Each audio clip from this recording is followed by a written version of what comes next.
Mahal, kailangan kong umuwi ngayon. Mahal, kailangan ba talaga ngayon ko umuwi? Di ba may report ka pa sa trabaho? At isa pa, paano naman ako? Mahal, kailangan ako ng tatay ko ngayon. Tsaka ako naiisipin yung trabaho ko. Gaano ka naman katagal dun? Paano ako dito? Mag-isa ko lang.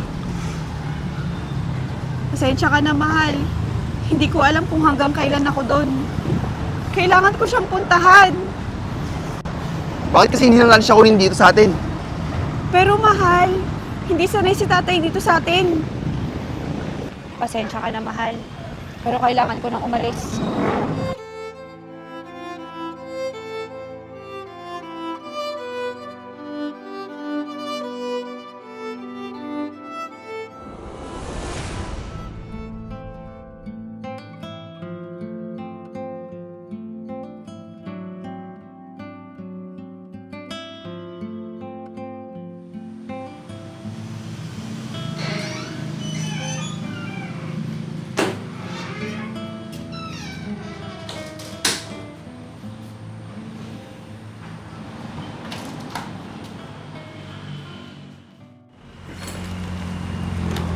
Tay, huwag na po kayong malungkot. Nagtatrabaho lang po ako. Hindi kasi ako sanay na wala ka sa tabi ko, ha? Tay, kailangan ko po magtrabaho para sa ating dalawa. Panahon naman po siguro para suklihan ko lahat ng sakripisyo nyo simula noong bata pa ako. Sayang nga lang, dahil wala na si nanay. Anak, hindi ko naman sinisingil yung nagawa kong yun. Obligasyon kong pag-aralin ka at bigyan ng magandang buhay. Hindi mo naman kailangan ibalik yung sakripisyo yun. Tay, kaya nga po pinag-aral nyo ako para magamit ko pag nagtrabaho ako, di ba? At ito na po yun, Tay. Bakit kasi sa Maynila ka pa magtatrabaho, anak? Pwede naman dito.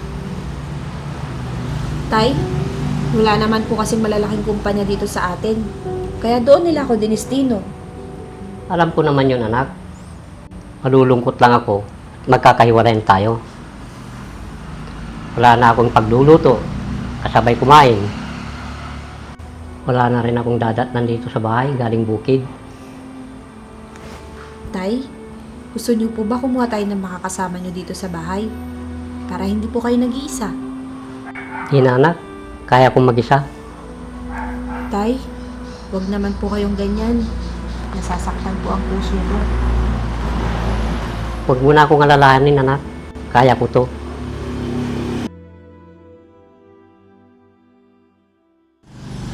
May mga gusto din po kasi ako. Kaya kailangan kong magtrabaho. Gaya ng gusto kong makaipon para sa hinaharap. Hindi naman po habang buhay magkasama tayo. Di ba, Tay? Alam ko naman yun. Darating din ang araw. Tay, hindi po yung iniisip nyo ang ibig kong sabihin.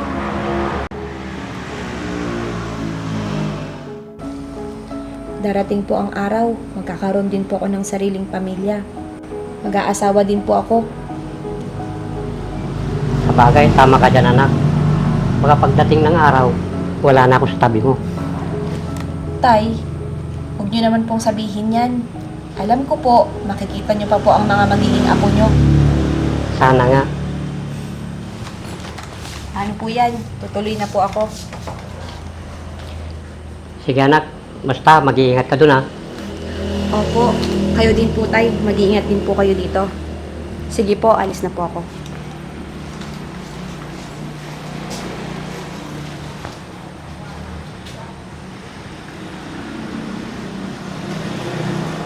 Kahit kailan, hindi ko naisip na magkakaiwalay kami ng anak ko.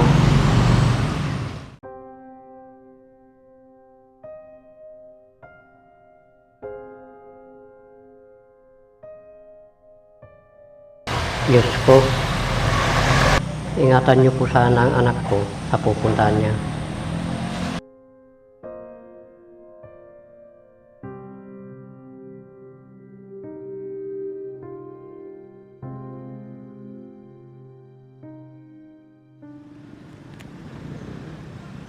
Nasaan na kaya yun? Sabi niya, ihahatid niya ako.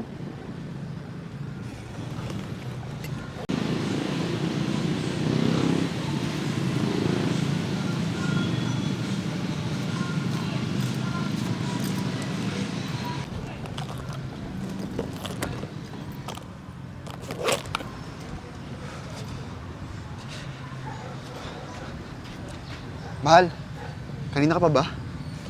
Hindi naman mahal. Pasensya ka na. Tagalan ako eh. Okay lang yan, mahal. Alam ko namang busy ka sa trabaho mo. Ikaw naman kasi, sinabi ko naman sa'yo huwag mo na akong ihatid. Kaya ko naman. Hindi naman ako papayag, mahal, na mag-isa mo lang maglalakad pa uwi. Nako, sinasanay mo naman ako, mahal. Masanay ka na, dahil araw-araw tayo magkasama. Ha? Araw-araw? Anong ibig mo sabihin, mahal?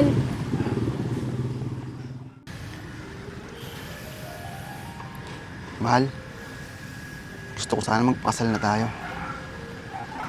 Hindi mo naman kailangan pilitin yung sarili mo. Maiintindihan ko naman kung di ka pa handa. Mahal, ano ka ba? Oo, pumapayag ako. Bakit parang malungkot ka, mahal? Sabihin mo lang kung nagdadalawang isip ka. Hindi naman, mahal. Naisip ko lang kasi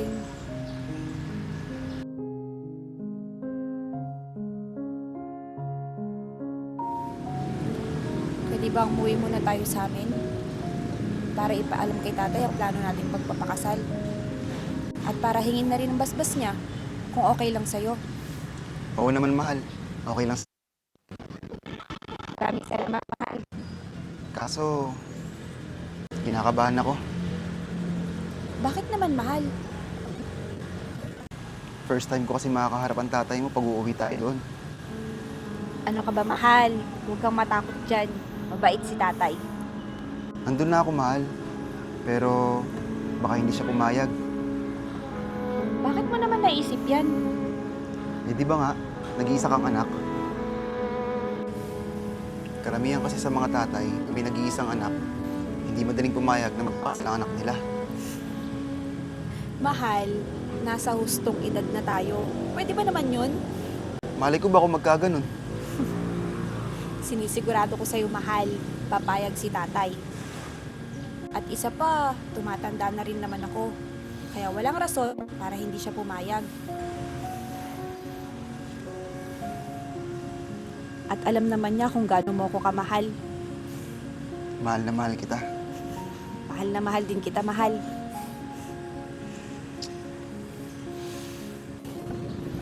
Mahal, kailan tayo uuwi sa inyo? Okay lang ba sa'yo kung itong darating na Sabado at Linggo din tayo uuwi sa amin? Okay lang sa akin. Pareho naman tayong walang pasok nun. Sige, tatawag ako mamaya kay tatay para sabihin na uuwi na tayo. Sige, mahal. O paano yan? Uwi na tayo? Sige, tara na. Okay na.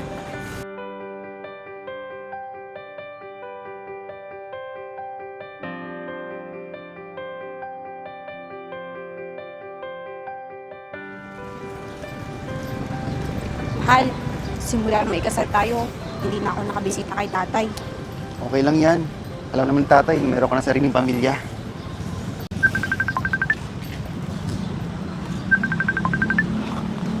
Sino kaya to? Ang aga-aga naman yan. Sagutin mo na para malaman mo kung sino. Eto na. Hello? Sino po sila? Hello, Emma. Yung kapitbahay niyo to. Ha? Bakit po kayo napatawag? Gusto ko lang sabihin sa'yo na nadulas ang tatay mo at hindi na siya makatayo. Kaya kung maaari sana, umuwi ka para maasikaso mo siya. Ganun po ba? Sige po, maraming salamat. Mahal, kailangan pong umuwi ngayon. Mahal, kailangan ba talaga ngayong umuwi? Di ba may report ka pa sa trabaho? At isa pa, paano naman ako? Mahal, kailangan ako ng tatay ko ngayon. Tsaka ako naiisipin yung trabaho ko. Gaano ka naman katagal doon? Paano ako dito? Mag-isa ko lang. Pasensya ka na, mahal. Hindi ko alam kung hanggang kailan ako doon. Kailangan ko siyang puntahan. Bakit kasi hindi lang siya kunin dito sa atin? Pero mahal, hindi sanay si tatay dito sa atin. May mga alaga at pananim siya doon. Nasa probinsya ang buhay ni tatay at wala dito. Hindi pa man ako nakakaalis, pero ramdam ko na ang distansyang mabubuo sa pagitan nating dalawa. Pasensya ka na, mahal, pero kailangan ko nang umalis.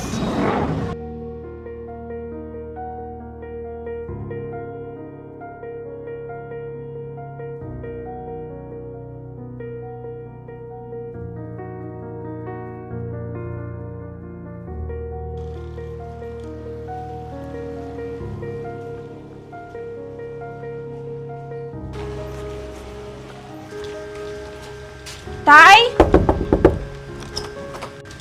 Tay! Tay! Dahan-dahan lang po.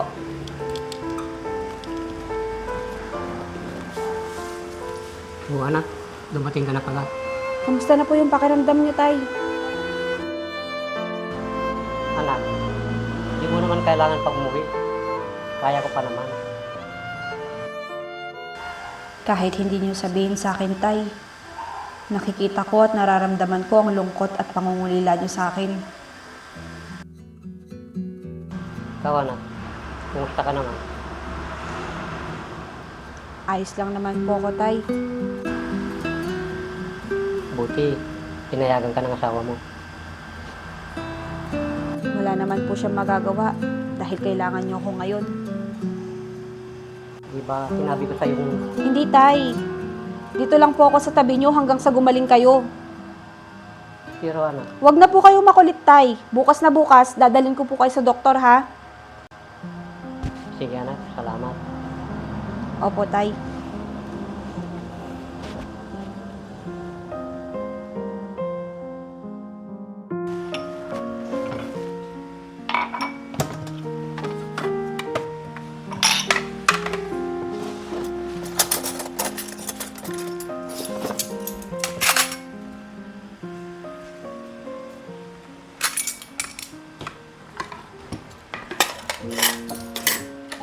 Tay, halina po kayo kumain.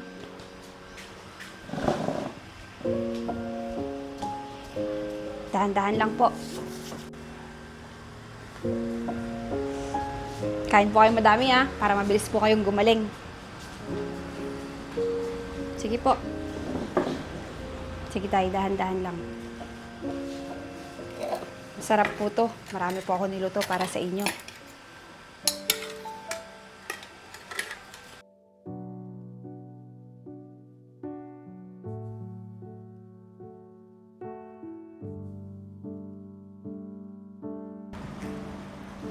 Saan po ba yung masakit sa inyo, Tay? Dito anak. Dito po ba?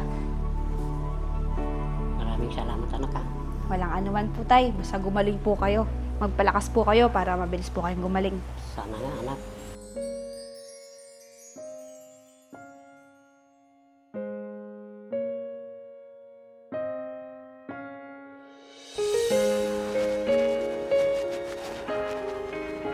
Masakit po ba tayo? Masarap? Sarap. Masarap, Tay. Oo. Masarap kang bata. Ayan, Tay. Masakit pa po ba? Oo, sige anak. Tinutin lang.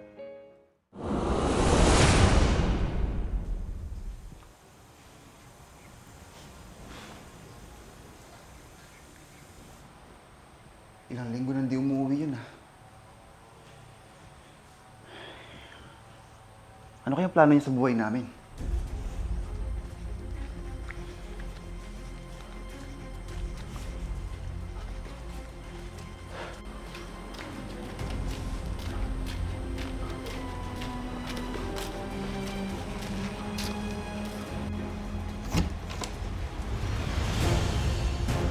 Friends?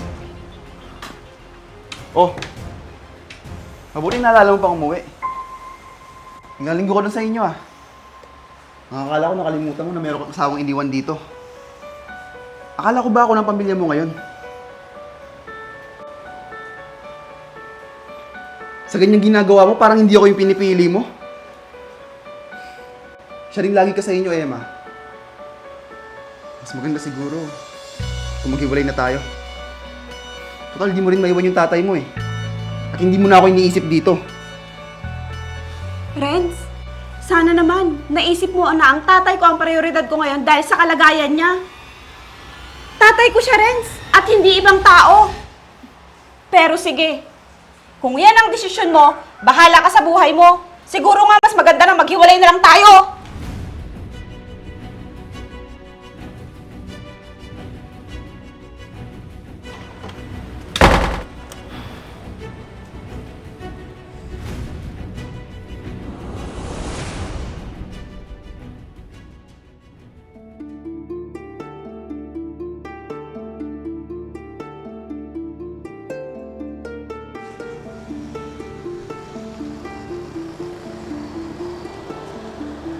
Sirensyo na. Anong ginagawa niya dito?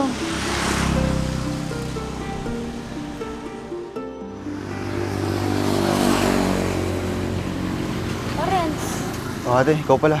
anong ginagawa mo dito? Nasaan pala si Emma?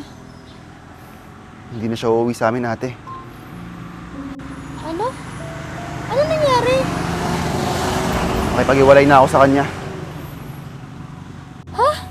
Bakit mo ginawa yun? Nakita mo naman, ate. Hindi na siya umuwi sa bahay dahil sa tatay niya. Kaya mas maganda na yung ganito. Renz, hindi tama yung naging desisyon mo. Dapat, intindihin mo yung asawa mo. Para saan pa, ate? Hindi na siya umuwi. Sa ginawa mong yon, imbis na pagaanin mo yung nararamdaman niya, mas lalo mo lang pinabigat. Tatay niya yon. Kaya, siya ang dahilan kung bakit may Emma ka ngayon.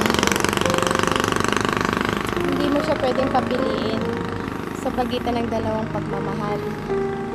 Ang tatay niya o ikaw. Kahit naman siguro kung sa'yo mangyari yung ganyan.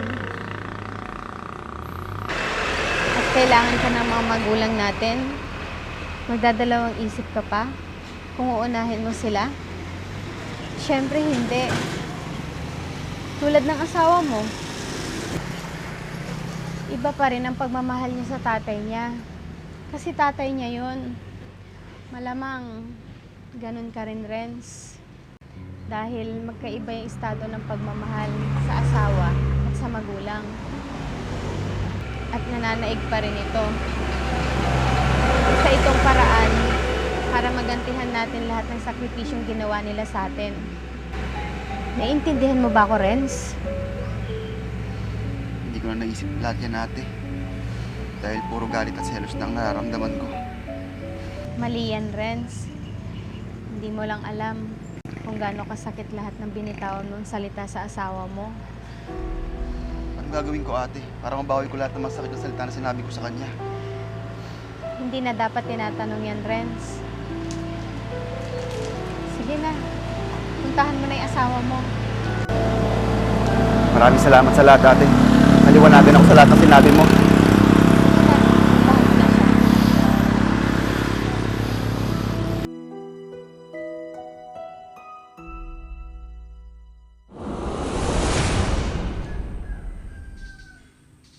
Mali ba na pinili ko ang tatay ko?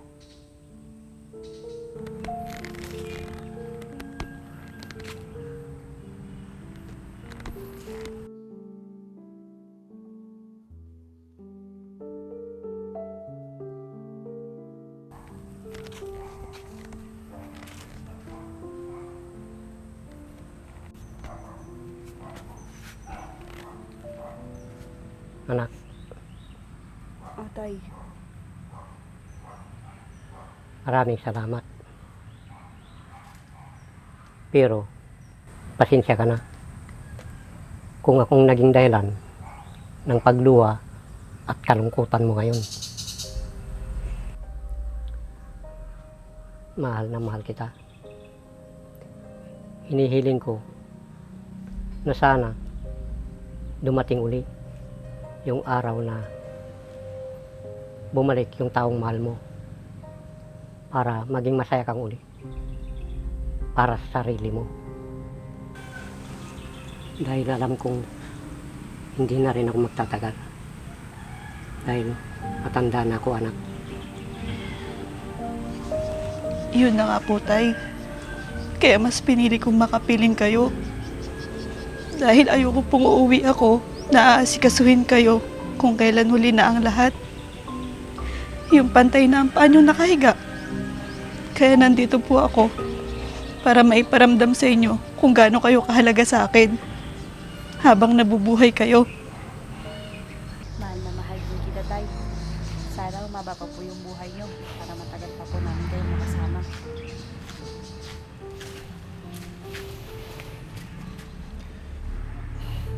Tay, mahal. Renz, Tay, mano po. Kawaan ka ng Diyos. anong ginagawa mo dito? Bakit nandito ka? Nandito ako para humingi ng tawad sa'yo. Sa lahat ng masakit na sinabi ko sa'yo. Naliwanagan na ako sa lahat ng sinabi ni Ate Ruby. Dapat mas iintindi kita. Na hindi ba sa'yo si tatay? Na mas kailangan niya ang kalinga mo ngayon. Patawarin mo sana ako. Patawarin niyo rin ako, Tay. Kung pinapili ko si Emma. Pasensya ka na rin kung munti ka na kayong magkaiwalay nang dahil sa akin. Kasalanan ko rin po yun. Dahil hindi ko pinalawak ang pag-unawa ko. Patawad, mahal. Hayaan mo, mahal. Lagi na kitang uunawain. Pangako. Pangako, mahal. Babawi ako sa'yo sa lahat ng pagkukulang ko. Mahal na mahal kita. Mahal na mahal din kita. Salamat sa Diyos dahil naging maayos na sila uli. Ngayon, hindi na ako takot kiwan ng anak ko dahil sinisigurado kong mamahalin siya ng asawa niya nang higit pa sa iniisip ko. Wala ka bang trabaho, mahal? Wala, mahal. Naglib ako sa trabaho. Nag-leave ka? Bakit naman? Gusto ko kasing samahan kita. Naasikasuhin si tatay dito. Sigurado ka? Baka magka-problema ka sa trabaho mo. Hindi po, tay. Kinausap ko na po na maayos yung boss namin. Buti naman kung ganun. Isa pa, gusto ko rin makasama ang asawa ko para makabawi ako sa lahat ng pagkakamali ko sa kanya. Naintindihan naman kita, mahal, kung bakit mo nasabi ang mga yon. Patawarin mo ako, Li, mahal. Naisip ko rin, hindi ko kaya na mawala ka dahil mahal na mahal kita. Mahal na mahal din kita. Pangako, babawi ako sa'yo. Sinabi mo yan, ah. Pati na rin kay tatay. Sa buhay, minsan hindi lahat ng tama ay mali. May mga pagkakataong ang tama ay masakit. Lalo na kung naglalaban sa puso mo ang taong pareho mong mahal. Pero ang totoo, minsan ang pagmamahal ay hindi patas. Pero dapat kailangan nitong maging tama palagi.